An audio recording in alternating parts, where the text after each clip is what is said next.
11வது மகளிர் உலக கோப்பை கிரிக்கெட் தொடர் இந்தியா மற்றும் இலங்கையில் நடைபெற்று வருகிறது. இதில் பங்கேற்றுள்ள 8 அணிகளும் தங்களுக்குள் தலா ஒரு முறை மோத வேண்டும்.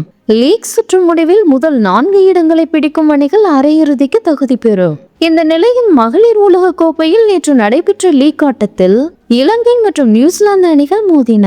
இந்த ஆட்டத்திற்கான டாஸ் வென்ற இலங்கை அணி முதலில் பேட்டிங் செய்வதாக அறிவித்தது. அதன்படி இலங்கையின் தொடக்க ஆட்டக்காரர்களாக களமிறங்கிய விஷ்மி குணரத்ன 42 ரன்களிலும் சாமரி அத்தபுத்து 53 ரன்களிலும் வெளியேறினர். அடுத்ததாக வந்த ஹர்ஷிதா சமரவிக்ரம 26 ரன்களில் அவுட் ஆனார்.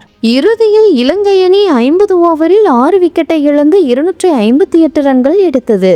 இலங்கை தரப்பில் அதிகபட்சமாக நிலக்ஷ டி சில்வா 55 ரன்கள் எடுத்தார். தொடர்ந்து 259 ரன்கள் எடுத்தால் வெற்றி என்ற இலக்குடன் நியூசிலாந்து அணி பேட்டிங்கில் களமிறங்கியது. அப்போது அங்கு திடீரென மழை கொட்டியதால் ஆட்டம் பாதியில் நிறுத்தப்பட்டது.